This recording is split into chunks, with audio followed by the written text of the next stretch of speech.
네, 계속해서 특검 상황 그리고 정치권 주요 이슈 짚어보겠습니다. 조기현 더불어민주당 법률위 부위원장, 송영훈 전 국민의힘 대변인과 함께하겠습니다. 어서 오십시오. 자, 어제 최상병 특검이 150일간의 수사를 마무리하고 최종 수사 결과를 발표했습니다.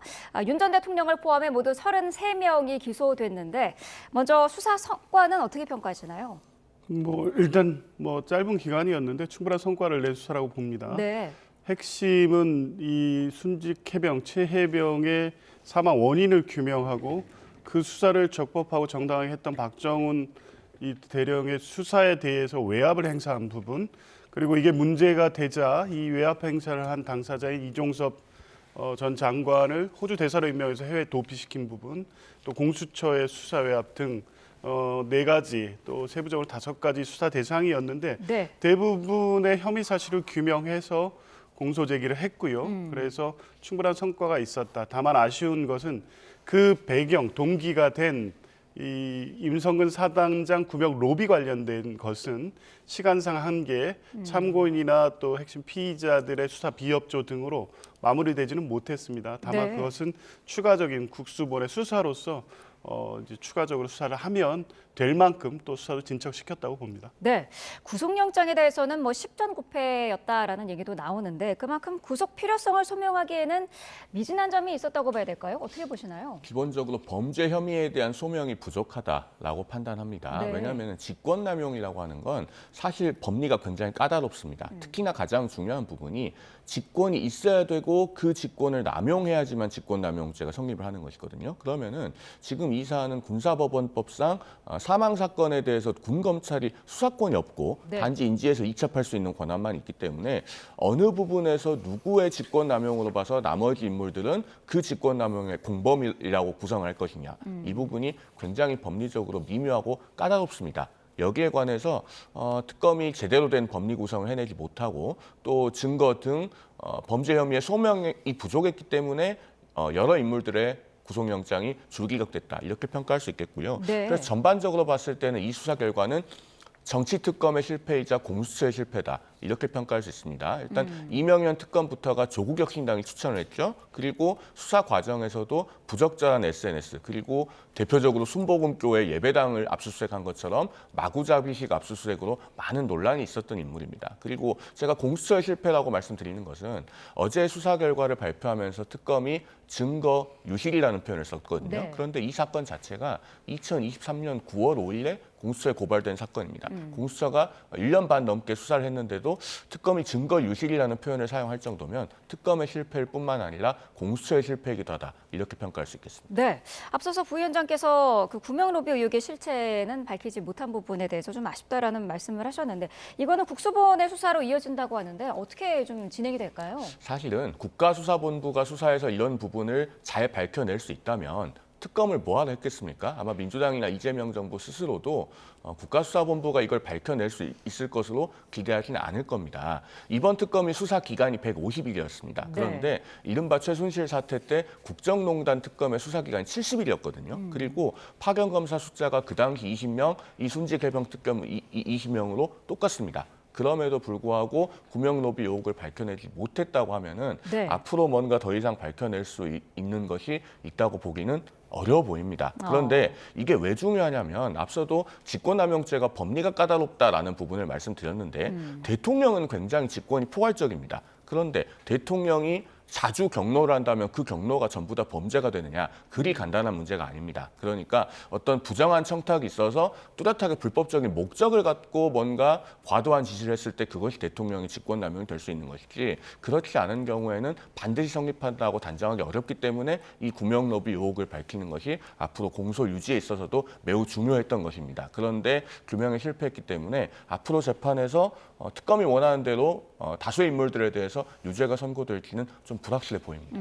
어떻게 보세요? 미완으로 남겨진 부분은 어떻게 진행이 좀 될까요? 그러니까 구명 로비는 네. 대통령의 경로의 동기가 되는 것이고요. 실제 그 2023년 7월 30일 경로 이후에 경북 경찰청으로 이첩됐던 수사 기록이 회수되고 박정훈 대령을 항명죄로 기소해서 체포하려고 하고 구속하려고 하고 했던 데에 대한 수사 외압과 압력, 이거 실체하는 걸로 다 밝혀진 겁니다. 네. 구명 로비 의혹은 시간적으로도 부족한 부분도 있었고 관련된 개신교 인사들이라든가 이종호, 송호종 씨 등 수사에 비협조했습니다. 특히 개신교 관련돼서 특검의 압수수색이라든가 수사가 진척될 때마다 국민의힘이 종교에 대한 수사를 한다고 계속 비판하고 실질적 방해를 하지 않았습니까? 네. 그래놓고 지금 와서 특검 수사에 어떤 성과가 없다. 특히 구명 로비 의혹이 규명되지 않은 것을 결정적으로 특검 수사의 문제처럼 지적하는데 그럴 일은 아닌 거고요. 실제 구명 로비에 의해서 시작된 대통령의 경로, 그로 인한 수사 외압과 이종섭의 호주대사 임명, 범인 도피, 교사까지 그 이후에 실제 위법 혐의에 대해서는 상당한 혐의가 소명이 이루어졌고 그를 토대로 기소가 이루어졌기 때문에 이미 기소된 어떤 사건들, 직권남용이라든가 관련된 범죄 사실들에 대해서는 재판을 통해서 충분히 유죄 입증이 될 것으로 보고요. 네. 구명 로비는 다만 아까 말씀드린 대로 실체에 접근해 가는 데 있어서 참고인이라든가 공범들의 수사 비협조라든가 등등의 문제가 있었기 때문에 이미 규명된 내용을 가지고 특검에서 밝힌 바와 같이 이 부분도 공판 과정에서 증인 신문을 통해서 상당히 실체에 접근할 수 있는 노력을 한다고 하면 그 내용들을 받아서 국수본이 수사하면 실체 규명을 충분히 할 수 있을 거로 봅니다. 제가 짧게 하나만 반박을 드리면 네. 국민의힘이 수사 방해를 했다는 것은 어불성설입니다. 지금 야당은 힘이 없어서 할 수 있는 것이라고는 기껏해야 대변인이 성명 내는 정도입니다.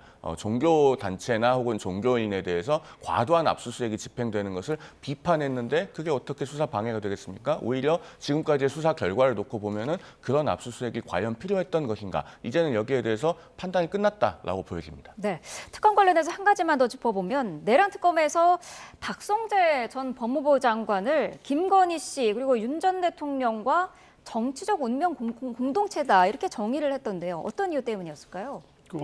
지금 2024년 5월 박성재 법무부 장관과 김건희 씨 간 주고받은 텔레그램 메시지가 보고에서 공개가 됐습니다. 네.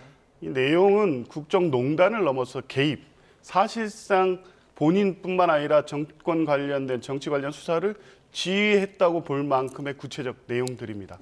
근데 특검은 이제 왜 이 부분을 주목하느냐? 이게 이 별도의 사건으로서 인지가 돼서 수사를 하는 것이 아니라 네. 김건희 씨가 이 국정에 이렇게 주요 관여되고 특히 이 관련 내용들은 본인의 명품백 수수라든가 도이치모터스 주가 조작 사건과 관련된 내용에서 수사에 관여한 의혹 또 이거를 덮기 위해서 김혜경 여사라든가 김정숙 여사와 관련된 수사가 왜 진척되지 않느냐는 질책성 내용, 네. 김명수 당시 이 대법원장에 대한 수사의 진척에 대한 지적 이런 것들이 이어지고 그 직후에 중앙지검 수사팀 그러니까 김건희 여사 관련 중앙지검 수사팀이 전격 교체가 됩니다. 이런 내용들이 종합적으로 쌓여서 결국에 12.3 비상겸 내란에 직접적 구체적 동기가 되지 않았느냐까지 수사를 연결시켜 가는 것 같습니다. 네. 이제 그렇게 본다면 박성재 법무부 장관, 윤석열 전 대통령, 김건희 여사가 본인의 어떤 비위와 관련돼서 수사에 접근하는 방식과 직접적으로 개입한 내용들이 이 뒤 이후 5월, 6월, 7월 도이치모터스 불기소 그 뒤이에는 명태균 의혹이 또 부각이 됩니다. 이런 데까지 관여한 내용들이 텔레그램을 통해서 어느 정도 밝혀지고 있기 때문에 네. 12.3 비상계엄 내란의 동기에 대한 수사로서 중요하게 들여다보고 있는 것 같고요. 네. 그래서 내란 특검이 이 부분을 주목하고 있는 것입니다. 대변인께서는 이 부분 어떻게 보고 계세요? 일단 우리가 이 사안에서 눈여겨봐야 될 것은 불법하게 또는 부당하게 수사를 꺾으려고 들면은 그런 것은 시일이 지나서 결국 다 밝혀지게 되어 있다라는 겁니다. 김건희 씨와 박성재 전 법무부 장관이 비공개로 텔레그램을 주고받았지만 결국은 그 주고받았다는 사실이 어쨌든 지금 드러나고 있는 것 아니겠습니까? 네. 그렇다면 우리가 여기서 음미해 볼 점은 특검에서 김건희 씨와 박성재 전 장관을 무슨 정치적 운명 공동체 이런 표현을 사용을 했던데 네. 그러면은 이제 이재명 대통령과 이화영 전 경기도 평화부지사 또 이재명 대통령과 김만배 씨 등 대장동 일당 공범 관계로 기소가 되어 있기 때문에 사법적 운명 공동체 아니겠습니까? 그런데 이 정권에서 법무부가 검찰에게 대장동 항소 포기를 하도록 하고 그다음에 또 대통령은 공개적으로 본인과 공범 관계로 기소되어 있던 이화영 씨의 그 위증 혐의 재판에 관해서 검사들이 재판부에 부당한 소송 지휘에 항의하고 기피 신청하면서 퇴정을 한 것에 대해서 공개적으로 감찰 지시했습니다. 이런 것들은 모두 다 위법하고 부당한 일들입니다. 결국에는 이런 사법적 운명 공동체 간의 일들에 대해서도 앞으로 시일이 지나면 모두 다 밝혀질 것이다라고 하는 교훈을 우리가 이 지점에서 얻고 가야 될 것이라고 생각합니다. 네, 자 국회 상황 짚어보도록 하겠습니다. 국민의힘 추경호 의원에 대한 영장 실질 심사가 다음 달 2일로 정해졌습니다. 사실 지금 민주당 일부에서도 기각 가능성에 대한 얘기도 나오던데 어떻게 보세요? 기각은 가능성, 그러니까 예측을 그렇게 하는 것이 아니라 우려의 목소리를 내는 겁니다. 네. 최근에 중앙지검 영장전담 재판부, 특히 수원지법에서 일괄로 이례적인 3명의 인사가 동시에 이제 영장전담 재판부로 왔는데 네. 내란이나 특검 관련 수사에서 영장이 번번이 기각이 되고 있습니다. 물론 비판하는 입장에서는 특검의 범죄 혐의 소명이라든가 증거인멸에 대한 구속 필요성 소명이 부족한 게 아니냐라고 하고 있지만 실제 그렇지 않습니다. 모든 법리라든가 각 사건에 비추어서 이것은 반드시 발부됐어야 될 영장인데 기각되는 사례가 많습니다. 대표적으로 박성재 법무부 장관 같은 경우에 기각의 사유로 든 것이 위법성에 대한 인식이었는데 12월 3일, 4일간의 상황 또 CCTV를 통해서 보여진 내용들을 보면 법무부 장관인 박성재가 비상계엄의 위법성에 대한 인식을 하지 못했다. 이걸 누가 받아들일 수 있겠습니까? 그럼에도 불구하고 그걸 이유로 해서 기각했다. 이건 다른 어떤 배경이 있지 않느냐라는 의심을 계속 할 수밖에 없고 그런 사례가 반복되고 있기 때문에 추경호 전 원내대표에 대해서도 그런 우려가 있다는 겁니다. 그런데 실제 추경호 의원이 적용된 혐의는 내란 중요 임무 종사자이고 행위의 내용은 계엄 해제 표결 방해이고 관련돼서는 의혹 수준을 넘어서 시간대별 상황이라든가 당사에서 국회에서 당사로 의원들의 동선에 혼선을 주어서 실제 2024년 그 해제 표결 시점 기준으로 해서 정족수가 채워지기 직전에 핵심적으로 관여를 해서 의원들이 이 국회로 들어오는 것을 막았다는 것이 직간접적으로 확인이 되고 있습니다. 이런 사정을 보면 이건 단순하게 해제 표결에 이미 표결이 됐으니 그 책임이 이렇게 중하냐 이렇게 볼 수도 있고 그게 해제 표결을 방해한 것이냐라고 이제 국민의힘은 주장하고 있지만 대단히 결정적이고 중요했습니다. 그 시점은 계엄군이 국회 본회의장에 진입을 했고 본회의장에 진입을 해서 의원들을 끌어내라는 지시가 윤석열 전 대통령을 통해서 곽정근에게 직접 전달된 상황이었습니다. 그렇다면 그 시점에 정족수를 채우지 못할 상황이 임박해 있을 때 국회에서 당으로 회의 장소를 이동시켰다고 하면 해제 표결을 하지 못하게 할 의도를 가지고 했다는 행위에 어느 정도 규명이 이루어진 것 같습니다. 그리고 지금까지 계속 부인하고 있고 관련된 의원들의 진술도 그에 맞춰지고 있을 가능성이 있어서 증거인멸 우려도 매우 높습니다. 발부되어야 될 영장인데 민주당 일부 의원들의 우려처럼 기각이 될 수도 있다라는 분위기가 있는 것은 사실입니다. 구속심사에서 가장 다툼의 여지가 큰 부분은 어떤 걸까요? 추경호 전 의원이 공모를 했다는 어떤 명백한 증거가 있어야지 구속영장이 나올 걸로 보입니다. 왜냐하면은 내란 주요 임무 종사라고 하는 혐의를 적용해서 지금 구속영장을 청구하지 않았습니까? 그런데 법원은 통상 이런 경향이 있습니다.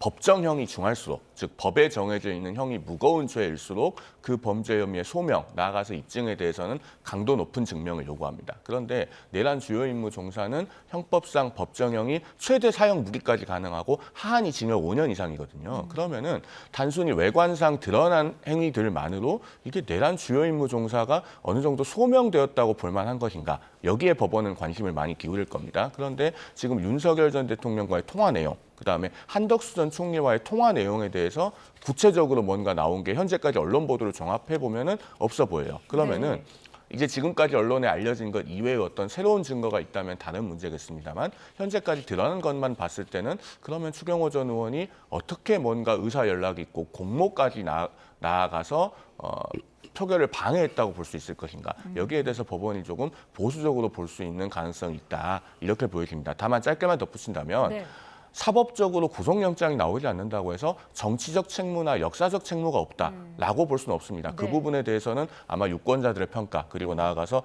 역사의 평가가 있을 것이라고 생각합니다. 네, 자 영장 심사를 앞두고 여야 모두 사법부를 향해서 목소리를 높이고 있는데요. 잠시 듣고 이야기 이어가도록 하겠습니다. 만약 추경호 의원 구속영장이 기각되면 그 화살은 조희대 사법부로 향할 것입니다. 조희대 사법부를 이대로 지켜볼 수 없다며 내란 재판부 설치 등 사법개혁에 대한 요구가 본물 터지듯 할 것입니다. 저는 기각될 것이라고 확신합니다. 국민의힘 국회의원을 비롯해 국민의힘 소속은 그 누구도 계엄 논의에 관여하거나 동의한 사실이 없습니다. 계엄 해제 표결을 방해받은 사실 전혀 없습니다. 네, 자 민주당의 정청래 대표 기각이 만약에 된다면은 그 화살은 조희대 사법부로 향할 것이다 이렇게 다시 한번 사법부를 압박을 했는데요. 어떻게 들으셨을까요? 그러니까 이런 부분은 마치 법원이 영장 자판기처럼 민주당이 원하는 결과를 내놓으라라고 하는 공개적인 겁박의 다름 아닌 것입니다. 공당의 대표가 이런 말을 해서는 안 됩니다. 왜냐하면은 비상계엄이 헌법의 한쪽 울타리를 무너뜨리려고 했던 것이라면 다른 쪽 담장을 무너뜨리려고 하는 시도가 정당화된다고 볼 수는 없습니다.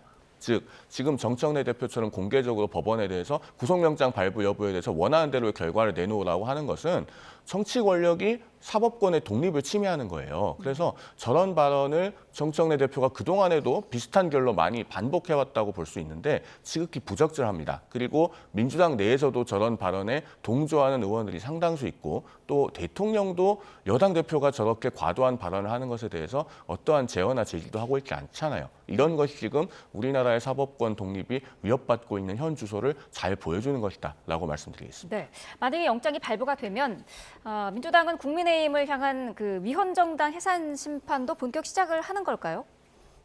그런 분위기가 당연히 생길 수밖에 없습니다. 정청래 대표도 이미 여러 차례 공언한 바가 있고요. 그 내용상 뭐 영장 발부가 내란 중요임무 종사의 범죄 사실의 확정까지는 아니지만 적어도 상당한 소명이 이루어졌고 구속의 필요성까지 인정된 것이기 때문에 그렇다고 하면 정당 해산의 요건인 민주적 기본 질서를 위배하는 정당의 활동이 있었다고 볼 수가 있는 겁니다. 민주적 기본 질서를 위배하는 활동은 자유민주주의라든가 인권, 기본권 존중, 법치주의를 위배하는 그 민주적 기본 질서를 위배하는 행위이고요.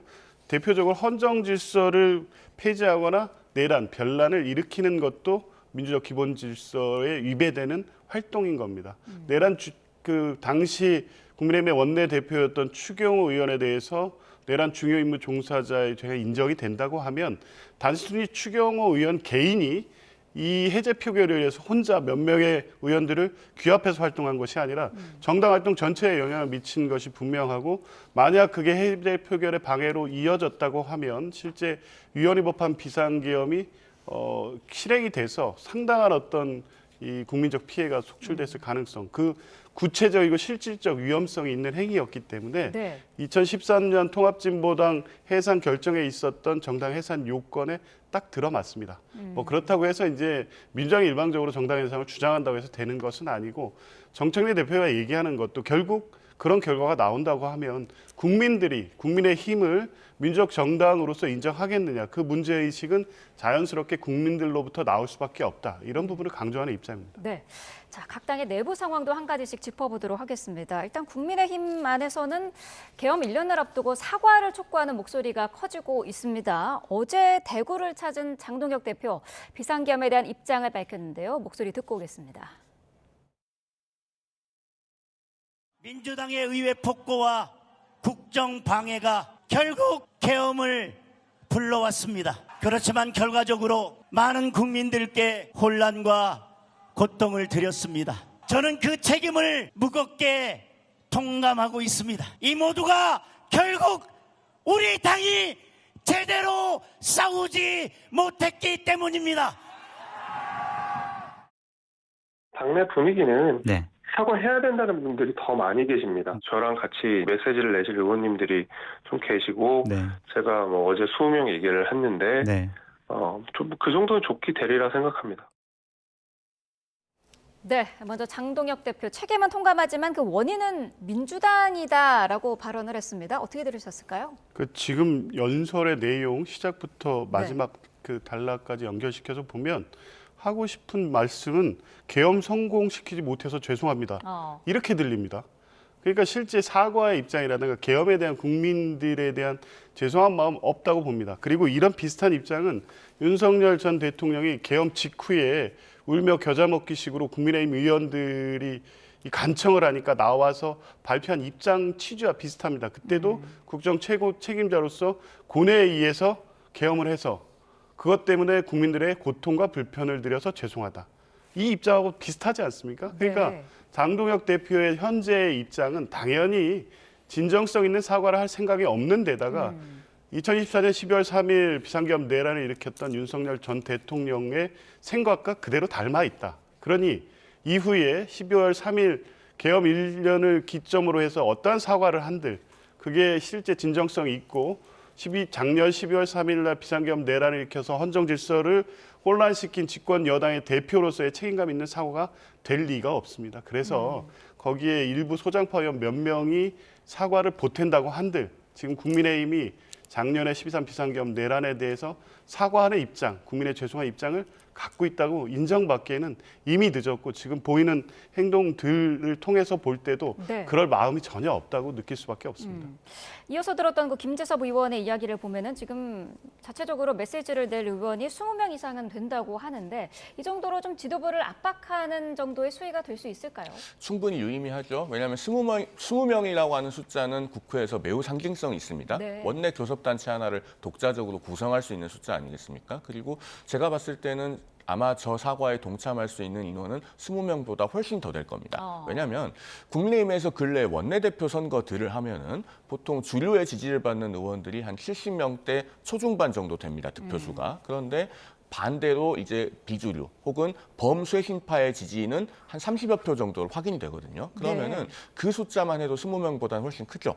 게다가 계엄에 대해서는 지금 비상계엄 만 1년을 맞는 시점에 국민들께 분명하게 사과를 하고 이 문제를 매듭 짓고 가야 된다는 생각을 하는 의원들이 당내에 많이 계신 걸로 알고 있습니다. 네. 그렇다면은 뭔가 연명으로 사과를 추진한다면 적어도 거기에 동참하는 분들이 20명보다는 많이 상회할 것이다. 그렇다면은 과연 당 지도부가 공식적인 사과를 하지 않고 넘어갈 수 있겠는가? 저는 상당한 압력 요인으로 작용할 수 있을 것으로 봅니다. 이걸 네. 방증하는 것 하나가 어제 갑자기 비상계엄보다도 더 전에 있었던 이른바 당원 게시판 논란에 대해서 당무감사를 시작하겠다고 했거든요. 네. 그런데 이것이 장동혁 대표가 비상계엄에 대해서 사과를 할 가능성이 있다고 보면 네. 그 의도가 약간 짐작 가는 측면이 있습니다. 즉 비상계엄에 대해서 사과를 하면 이른바 당내 윤어게인 세력들은 크게 반발할 수밖에 없는데 그들의 반발을 잠재우기 위해서 이 시점에 상당히 명분이 부족한 당원 게시판 문제에 대한 당무감사에 착수하지 않았는가 하는 그런 추론도 정가에는 존재하는 상황으로 보입니다. 민주당에서 지금 어떻게 보고 있을까요? 지금 당원 게시판에 대한 이야기도 본격적으로 나오고 있는 상황인데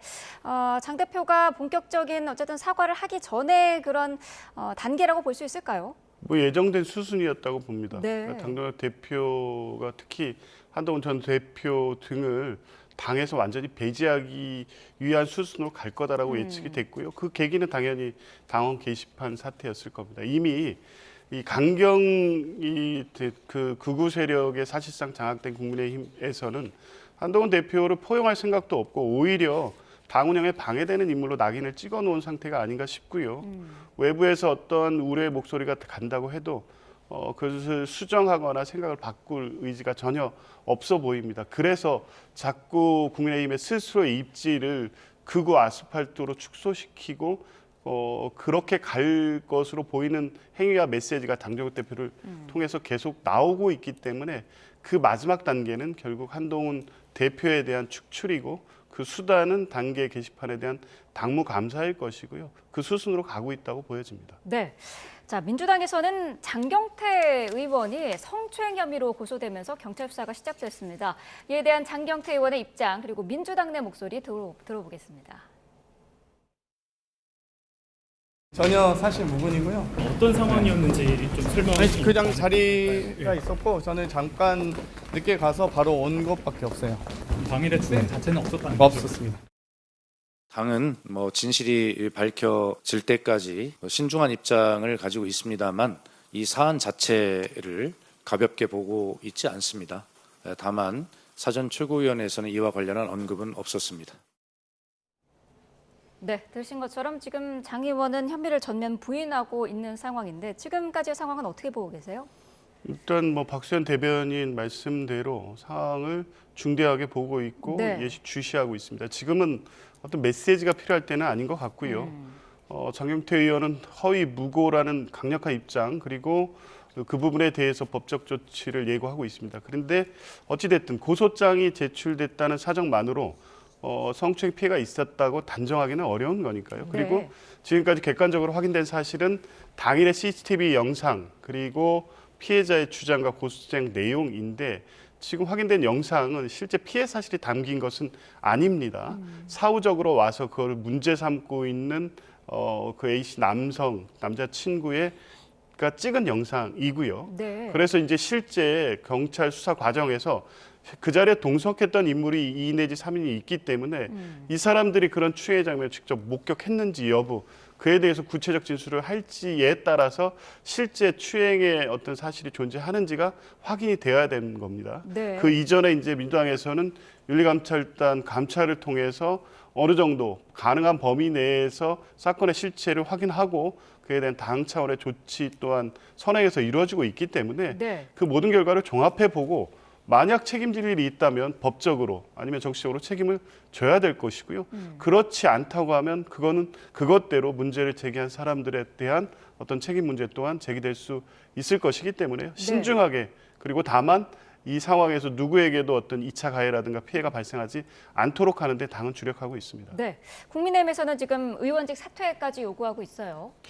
민주당이 박원순 전 서울시장, 오거돈 전 부산시장, 안희정 전 충남지사의 그 성폭력 사건을 겪은 당 아니겠습니까? 그럼에도 불구하고 당원까지 고쳐가면서 서울시장, 부산시장, 보궐선거 후보까지 냈던 당입니다. 그렇게 성폭력 사건에 대한 반성이 부족하기 때문에 민주당에서 이런 문제가 또다시 불거진 것이 아닌가 이렇게 보여집니다. 그렇다면은 더더욱 이런 문제가 대두된 것에 대해서 책임을 통감하고 올바르게 진상을 규명하고 책임을 지게 하도록 해야 되겠죠. 이것이 그런데 강제 수사권이 없는 당내 윤리감찰단의 조사만으로 가능하겠는가라고 하는 의문이 듭니다. 그리고 네. 장경태 의원에 대해서 국민의힘이 의원직 사퇴를 촉구하는 것은 이 피해자가 국회 보좌진이기 때문입니다. 그러면은 현실적인 국회 내에서의 어떤 그 역학관계를 고려했을 때 현직 국회의원의 신분으로 수사에 적극적으로 대응하게 되면 네. 과연 피해자에 대한 올바른 보호가 이루어지겠는가 이 지점을 생각해 보지 않을 수가 없는 것이죠. 그리고 짧게 장경태 의원에 대해서 2가지만 제가 덧붙이겠습니다. 첫째,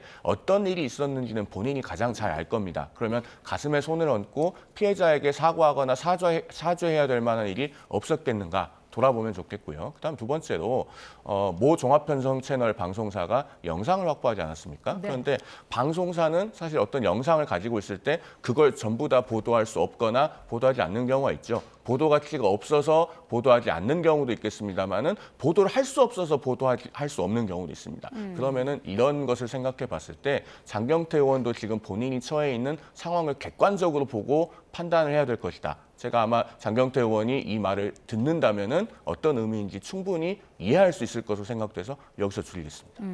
정청래 대표가 즉각 윤리감찰을 지시를 한 그런 상황인데 장경태 의원의 경우는 사실 정청래 대표의 최측근으로 불리고 있지 않습니까? 그런 만큼 지금 내년 지방선거를 앞두고 당 내에서 여러 가지 핵심적인 역할도 하고 있는데 이런 의혹이 불거진 것 자체가 내년 지방선거를 앞두고 당에 좀 그 타격이랄까요? 그런 게 있지 않을까라는 우려의 목소리도 있어요. 뭐 일단은 뭐 굉장히 충격적인 사건이고 실제 뭐 장경태 의원이 당의 어떤 당내 개혁이라든가 또 당원 주권주의에 중요한 역할을 해오고 있고 정청래 대표의 또 핵심 측근으로서 중요한 역할을 해오고 있는 것은 맞습니다만 이 사건과 전체적인 지방선거를 앞둔 당무 운영의 충격과 그대로 연결될 것 같지는 않고요. 뭐 이후에 일단 상당 기간 진상이 규명될 때까지 활동에 제약이 있을 수밖에 없습니다만 당은 당대로 또 지방선거 준비 체제는 가동이 돼 왔고 되고 있기 때문에 그것과 뭐 크게 영향을 미칠 것으로 보지는 않습니다. 네, 알겠습니다. 자, 오늘 2분 말씀은 여기까지 듣겠습니다. 조기현 더불어민주당 법률위 부위원장, 송영훈 전 국민의힘 대변인과 함께했습니다. 고맙습니다.